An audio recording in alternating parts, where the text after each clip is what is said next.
Oi gente, tudo bem? Je suis Dandara Leal et bienvenue à la chaîne Je parle brésilien. Aujourd'hui, on va connaître un des verbes les plus utilisés en portugais. C'est le verbe ter. Ter. Le verbe ter, c'est l'équivalent du verbe avoir en français et en portugais, c'est un verbe irrégulier. Nous avons parlé dans la dernière vidéo des verbes irréguliers. Ils n'ont pas une régularité dans la conjugaison des verbes, donc ils ne suivent pas un standard pour la conjugaison. On va utiliser ces verbes pour parler de choses que nous avons, que nous possédons, des choses qui nous appartiennent. On va utiliser également pour parler de notre âge, pour décrire des situations et aussi pour parler de certains sentiments. D'abord, on va voir la conjugaison au présent de l'indicatif. Ensuite, quelques exemples avec des petites explications. Donc, eu tenho, você tem,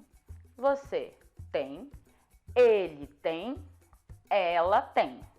Nós temos, vocês têm,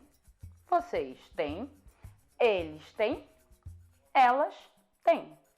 Pour ce verbe, je demande votre attention sur la conjugaison de la troisième personne du singulier et la troisième personne du pluriel.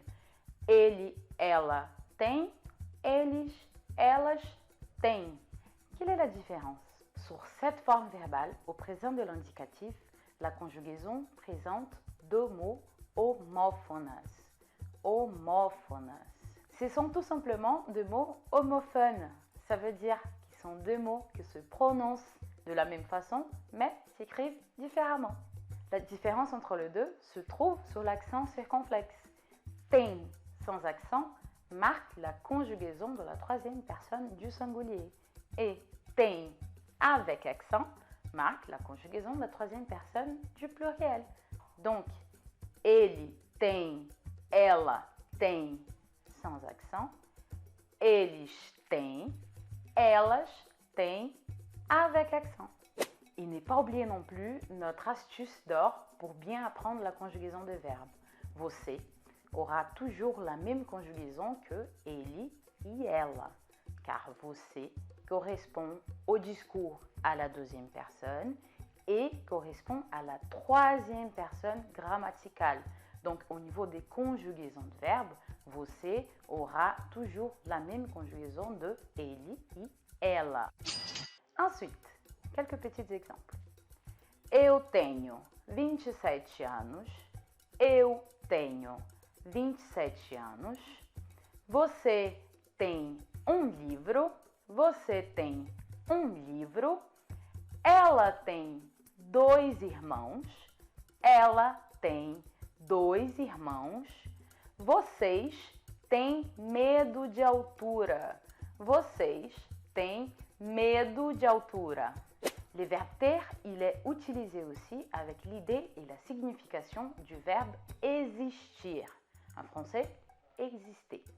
En fait, plus précisément, il est utilisé avec la signification du verbe haver, qui n'a pas exactement une traduction directe en français. Haver, c'est un verbe très irrégulier. Il a sa conjugaison propre à lui, bien sûr. Et dans cette conjugaison, il y a des moments qu'on utilise les H pour conjuguer le verbe. Il y a des moments qu'on n'utilise pas. Et donc, c'est vraiment très compliqué. Il est en réalité utilisé dans la plupart des cas comme verbe impersonnel pour dire « il y a ». Donc, quand vous dites des choses dans ce sens, alors dans la communication du quotidien, à la place d'utiliser le verbe haver, vous allez utiliser le verbe ter. Exemple. Tem muita gente na beira do Sena. Tem muita gente na beira do Sena. Tem muita gente na beira do Sena. Tem muitas opções no menu. Tem muitas opções no menu. Tem muitas opções no menu. Tem muitas praias no Brasil. Tem muitas praias no Brasil. Tem muitas praias no Brasil. Et voilà, ça sera tout pour aujourd'hui. J'espère que cette vidéo vous a plu.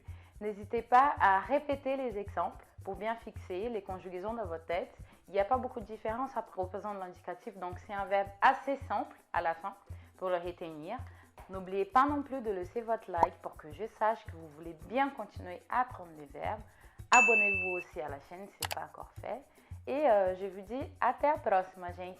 Tchau, tchau!